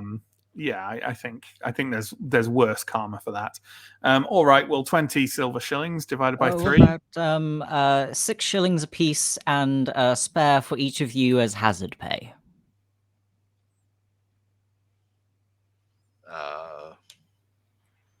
Yeah, I agree with that. Marvelous. Very honourable. All right, no doubt those shillings, please, folks. You return to the barn. Munford is kind of up and relatively dressed, and is sort of like tweaking his collar, slightly roughed collar, and sort of patting himself down to make sure he's got everything. Where the fuck have you been? We went on an adventure. I'll be the judge of that. Creed? Yes, sir. Where have you got acidic burns on your arms and hands? Well, there was this tomb. Acidic burns on your hands. Well, there was this tomb, sir, with to the hero that the two idiots mentioned. So we thought we'd go in and take a little look, and one thing led to another, and we raided it. But it turned out it was only filled with lye powder and gold-painted wood. Nothing at all to report? Finders keepers, of course, but from interest. I suppose. Other than that, Hero was a very good boy. Well, there was the matter of the gold painted objects, which we took in the interest of maybe furnishing a future trap. But other than the fact that I have, Oh, you actually ruined- took them? I thought we took some of them, didn't we? Yeah. Oh, I thought that was a we did. joke. No. No, alas, no. Okay, This is a serious roleplay, Matt. We don't make jokes. sure. For the record, assume that any worthless piece of shit that we encounter, Okay. I'm having, because What do it's you mean all conference exciting. rules? We're properly Skyrimming this. All right. Yes. All right. So we aren't telling Munford about the things you recovered. the Told them about the majority of the things we recovered. the gold painted wooden stuff. Oh, we told him about the stuff we recovered in the tomb. Well, two of you did. I'm not saying That's true. anything about Okay. the No, bones. I'm just interested. Munford kind of nods and kind of looks and says, "All right. Any of the others of you take a licking in there?" I had an encounter with the powder. It was unpleasant. Typical. All right. Don't think that this is a regular occurrence. He holds out that snuff box of his, an elaborately carved ivory snuff box with odd, unrecognizable writing scrawled along it. Flicks it open with a thumb and offers you, Creed, some snuff. Oh, well, thank you very much, sir. Don't mind if I do. I would say, in order to accept the offer of snuff from Munford, you absolutely have to pretend to do some snuff On stream. on fuck. stream. Yes. Is that terms? So I is can that clip terms of it. service violation? So, well, I did it several times last week, so I hope not. Partially so I can clip it and put it out there and say, "Shock horror, TTRPG streamer does heavy drugs." But no, it's a requirement. That you pretend to do okay. snuff on stream to take his snuff. Oh my So. God. For the record, Mother, I am sorry. Oi. Go ahead and recover Shocking. 4 strength. Don't believe you do that, Chris. 4 strength.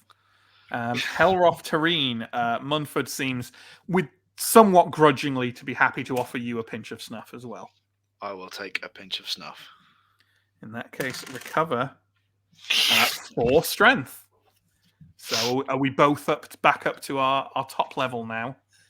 No consequences whatsoever. No consequences for your actions. See, it's Wednesday night. You have to have some sort of bottle of infinite healing, clearly, to make it work. No, I thought let's put some snuff-based training wheels on here for a little while anyway. Munford doesn't seem to be indicating that this is a regular occurrence, but on this occasion. Also, in the interest of you not having to re-roll your characters like next week or something. So, yeah. Well, I feel fantastic. You do feel fantastic. Let me tell you feel about my amazing. stock options. Norman, have you thought about investing in candelabra derivatives? Oh no, that whole candelabra investments are very complex field for tax purposes. This trend of candelabra apes. Honestly, I'm just waiting for the Bastion tax office to introduce more regulations about candelabra trading, to be honest. And when that happens, the whole candelabra bubble is just going to collapse. So, with small novas erupting in the brain of Helroth and Doran, hopefully not destroying too many synapses, it is currently raining, and you have, I will detail all the different directional options for you now that you can see a bit clearer in the rain. So, to your northeast, sort of back towards where you came, is the reflective surface of some kind of water that you directed someone to. The old lady? The old lady, yes, that you directed the old lady to, although she's still camping here as far as you can see. Directly to the north is where the two idiots were with their rope and their half cow. To the northwest, there is what looks to be a low building of some kind. To the southeast, you can't see anything but maybe kind of a dark blur on the ground, maybe like some kind of sinkhole or shallowness or dip of some kind. The other southerly directions are those rocky, impenetrable crags that we discussed. So those are all your options.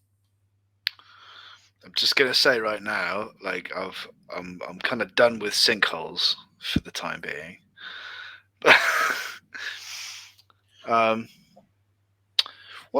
What say we go and investigate that lake and see if the old woman's family member's there. Beat her to it, I suppose. Well, save her the trouble. It's a bit of a backtrack, but I'm not against it. Well, what were you thinking around this rock formation? I'm going to stick to the rock formation. I'm interested in this squat building that appears to have rolled in division as well. Where are you fellows intending to end up anyway? What direction are we supposed to be going in, Matt? I think it was northwest, wasn't it? South. So I almost feel like just showing you the hex map. I don't know if that would take something away from it. I don't know. Basically, Hope's End is at the northeast of the Fallen Marsh. The Iron Coral is according to Munford's map, is at the dead west of the Fallen Marsh, and this impenetrable, craggy, rocky range is sort of at the center south of the Fallen Marsh. So the idea is, if you wanted to go straight towards the Iron Coral, leaving Hope's End, you just kind of stay on the rough north part of the Fallen Marsh and go dead west, and then maybe down south a bit. But of course, you don't have to do that. You can investigate it as much as you want. That's not what we did. So from here, if we were heading towards the Iron Coral, it would be sort of northwest, definitely northwest, because you've got to get round the tip of these rocky crags. Yeah, okay, I got it. Okay, well, we have a pond, we have a low building, we have a rocky crag, we have a sinkhole. Yeah, a sinkhole. Those are the three unexplored options. Yeah, or depression. Well, I think Helroth, in the interest of doing kindness to you, let's take the sinkhole off the menu. And Naramun, we are eventually going to be heading to the west, but if you have any preference of these two locations, I know you're looking for your tower. We'd happily accompany you, at least for the next hexagonal furlong. Well, to be perfectly honest, with the pair of you, I haven't the foggiest where I'm going. So if one is as good as the other, let's go to the lake. I always did like lakes. Okay. We haven't gone wrong today by following where random strangers have told us that things exist. Absolutely. And as you all set off, Munford kind of shrugs, although seems somewhat weary and puzzled that you've chosen to go what he considers to be backwards. And with the lost horse, you march your way out of the barn and back to the northeast of this small ruined settlement. Chris, can you give me a weather roll, please? Is it Chris or Stephen who should be? I can't remember. Doesn't matter. It's Chris. I rolled a 4, which I think is a double. It is not a double because the 4 is mist. So we are hopping again back to mist and moisture. So just swings and roundabouts here in the Fallen Marsh. And as you trudge through the mist, you see ahead of you what does seem to be a watering hole of some kind. You can see a couple of small marsh creatures kind of like scampering around the edges of it, taking their fill. And you can also see from your vantage as you're marching up from the south, 2 individuals. One is a large sort of oddly shaped hulking individual lurking near the watering hole, seemingly sat on a tree stump and sort of scooping great palmfuls of water out from the hole and kind of sipping from them. But closer to you on a kind of a fern-covered rise, not far from where you're walking up to the south, you can see another individual dressed in a long sort of embroidered leather coat of kind of like a dark red and detailed with sort of rich gold trimmings, laid kind of prone down with a rifle out, balanced on kind of a flat rock, who seems to be taking aim at this abnormally large and twisted individual sat by the watering hole.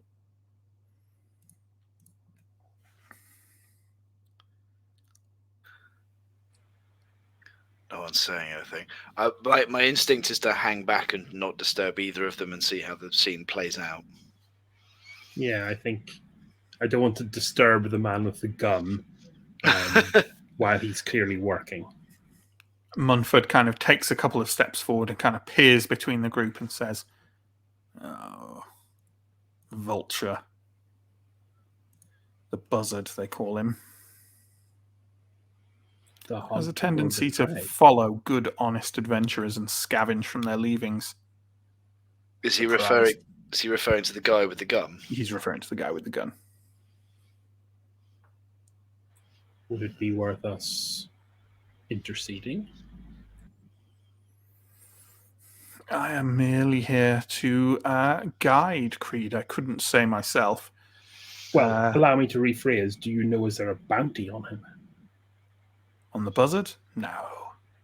He doesn't do anything strictly illegal. Although he seemed to be about to shoot this individual in the back with no warning. But then, they do look very large and odd.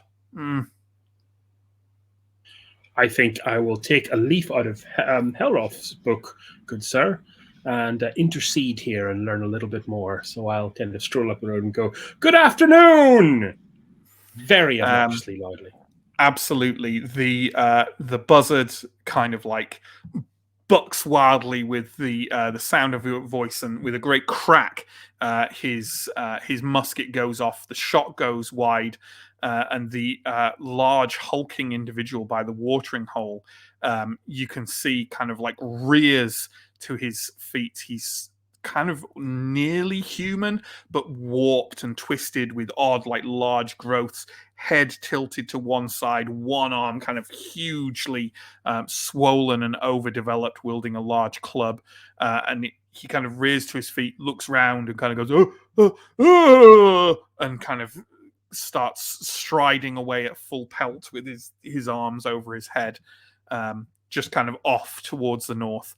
The buzzard kind of wheels round on you. You can see he's kind of a pinch-faced man with kind of little sort of.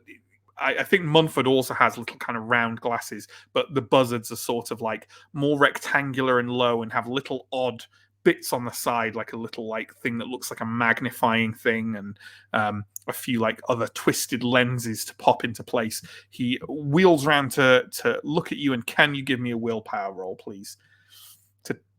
That is a success. It's a success. The buzzard kind of wheels around and goes, "Bloody hell, do you have to sneak up on a man like that?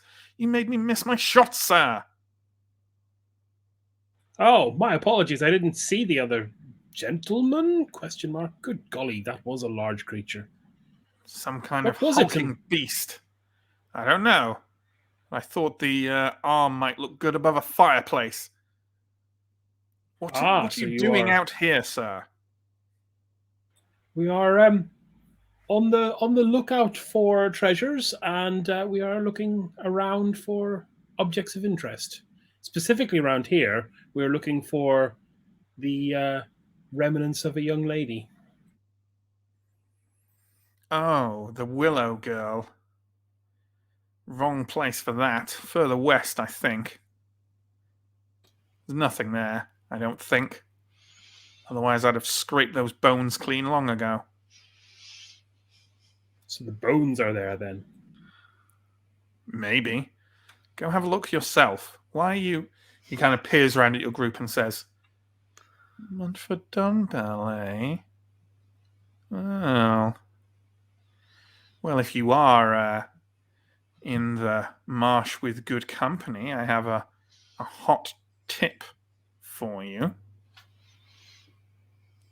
Oh. There's a sanctuary. It was called the White Sanctuary. Down to the very southeast of the marsh. Taken by a thing from the depths of the night sky. They tried fire, acid, guns. It always grew back. Took the brothers and sisters there out of spite. Why don't you go have a look at that? I'm sure there's riches to be made.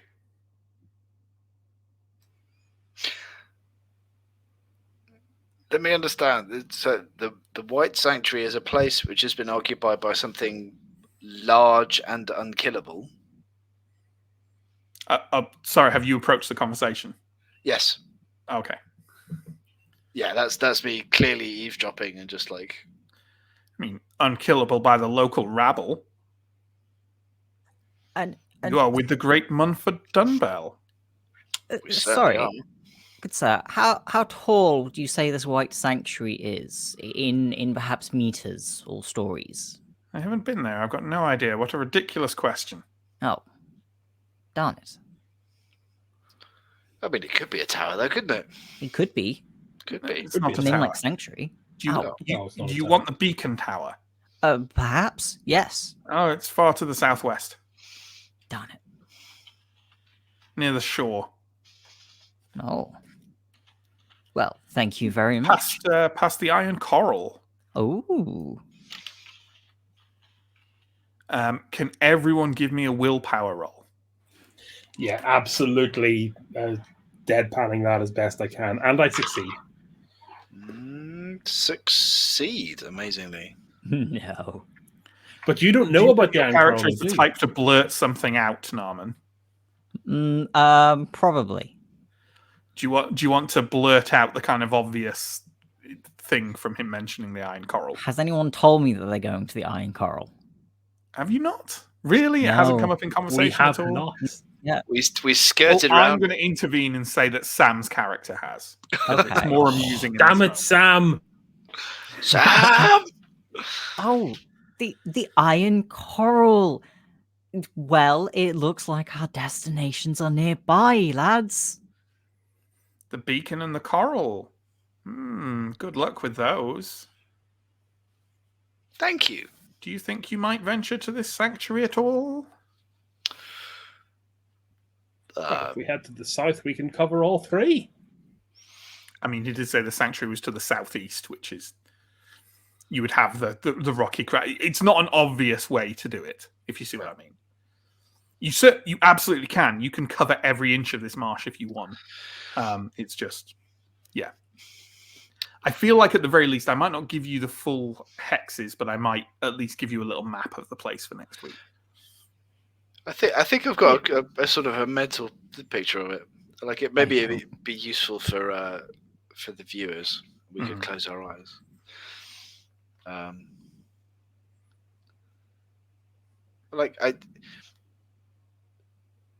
Maybe we'll go to the White Sanctuary. It does sound somewhat dangerous.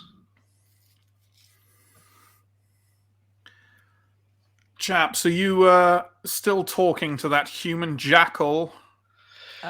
Yes. He jests. We're old companions. We're fucking not. Well, good sir, thank you very much for the interest, for your information. We should bend our course, at least take a look at the place. But in the interest of evading any further diplomatic incidents, we should probably part company. Good hunting. And you. It will be a pleasure to see you again. And thank you so much for your help, good sir. Shake his hand enthusiastically. He looks a little uncomfortable doing this, but also like he's putting up a front that he doesn't. As you kind of back away down the rough hillside with the watering hole there, kind of like reflecting softly in the afternoon sun, the Munford kind of, as you're walking up, is kind of... And if you want to have that meeting with the buzzard, you will only need to stop walking for a few minutes after this point, I fear. Well done. You think he intends to see us without us seeing him? Well, of course, that's what he intends, Tareen. But we shall see, shan't we? All right. If we have finished backtracking for the day and engaging with scavengers, shall we? Yeah, I think this is an excellent position from which to head due west. We can take in that low building and head towards our destination. Absolutely. It will take you... you're kind of going through... because it's a hex thing, you're going through like the area with the rope and the idiots and Hero's little town, and then you will get straight to... You're right, it is dead west. Through those things. But having said that, folks, I think that is an ideal place to leave the session for the evening. Hopefully, it sounds like we might have our guest star on in maybe some future. I don't know. John will have to discuss it. John will have 3 weekly shows to do then, if that persists. But maybe Narman will become an NPC, maybe not. We'll find out. But hopefully next week we'll have Sam back on board, and maybe Mike too. I'm not sure at the moment, but we'll find out, folks. So if anyone's got any comments or questions, please fling them in the chat. And in the meantime, if you check down below, there are a number of links, YouTube and Twitch. You're watching on one, please check us out on the other. You'll find links to our social media, our Discord, our Patreon. Those all do exactly as you'd expect. Please have a look at them and engage with them if that's what tickles your fancy. We are currently doing 3 weekly shows: Warhammer Fantasy Roleplay on a Monday, this Into the Odd on Wednesdays, and tomorrow, that is a Thursday, Cincinnati Chronicles rears its ugly head once again, our World of Darkness anthology series, which will be coming back with a depressing fury tomorrow with Wraith the Oblivion. Please join us for that. They said it couldn't be done, and by that I mean running a game of Wraith the Oblivion. We also run one-shots once a month, the most recent of which was Death in Space. That's now all on YouTube, if that's what you like, and I think it will still be hanging around on Twitch for another couple of days. Our next one is Mork Borg, which will be about halfway through June, and is a sequel to the first Mork Borg one-shot we did last year, but you would not have to watch that to enjoy this one. But if you do want to watch it, go on YouTube. It's excellent. It's called Charnel, if I do say so myself, it's called Charnel Whispers, and it's one of the most fun one-shots I've run on the channel so far, I think. If nothing else, if you have not experienced the character of Poltroon, then you're in for a horrible treat. So... shall we have any comments, questions up on screen, please? We've got some advice from Steve about how to deal with the buzzard going forward. Sure, I think that would definitely work. He probably won't recognize wood painted gold as an experienced explorer. Yeah. We have a comment from Justin. I find Matt's constant portrayal of arses as Southerners offensive. Is the buzzard particularly Southern? I don't know. I thought he was just whiny. It's definitely my intention to make Munford as received pronunciation as possible. But yeah, I mean, I feel like you haven't entirely dug yourself dunno, out of any holes with that statement. maybe not. Maybe not. Well, sometimes arses can be Southerners. Yeah, It's true. it's It true. would be And it would be discriminatory not to portray them sometimes. Absolutely. you know, I've never been in one of Justin's tabletop role plays where he's portrayed a virtuous northerner. So I cannot even wrap my head around Justin doing a northern accent, and now that has to happen on the channel at some point, I think. throwing down the gauntlet, Justin. Yeah, if you're saying, is it possible that I do default to a Southern English accent if I'm portraying someone unpleasant? I cannot argue. I cannot argue that may be true. I just go full Tory. That's just what I do. So yeah. But yeah, sure. Immediate response from Justin. Big challenges. Big challenges for big boys. Next, don't kick food. Damn, I'm late and almost missed my favorite location. Yeah, Hero's Tomb. Yeah, Hero's Tomb is a lot of fun. And definitely gives the whole Into the Odd flavor of like, oh, everything's a bit random and you got to be careful or you're fucked. So yeah. Oops. No. It's nice. It's going more kind of Monty Python as we go on. I kind of like how it's playing out. Steve, do the players now regret their insatiable lust for treasure? I can't speak to that. No. got silver bones and 7 shillings. Yeah. Gotta get paid somehow. I can't speak for the others, but I think Helroth has turned out to be just an unshakable optimist who will always find the silver lining in the cloud. So basically everything is going to be great until his inevitable messy death. Yeah, absolutely. What else we got? We've got praise for the character art. Absolutely, 42. Thank you. Best character art. No offense to John. No, absolutely. We None won't taken. go into full details, but if you thought it would be especially adorable if that Lego art was created by a TT crew member's child in all the glory and innocence and childhood, then you will not be disappointed because that's exactly what has happened. So maybe look forward to even if there's no more, this is the most adorable character art we've had by a not inconsiderable distance. Yeah. We also had another one from a new commenter, Zero Theory. Thank you for joining us. Into the Odd, Caesar Lego Mini. Yep, I think it's aptly named. Well, thank you. Yes. We thought it quite appropriate. We probably wouldn't do that for Wraith, for example. No. Please. What, just a black and white photo of Lego Minis? Yeah. What else we got? Johnny, go straight to the coral now. No, well, I will insist on reading that as no regrets. But yeah, no regrets. No regrets. I'm sure that was how it was intended. Sure. Yeah, no, I'm happy for them to fuck around with this as long as possible, really. I guess it's kind of putting back Simbaru. Like, the longer we fuck around here. But, like, yeah, it's fun, right? It's good fun. So. It's actually the first time I have played a literal hex crawl since kind of the square crawl of Hero Quest and that stuff. So I'm kind of enjoying it.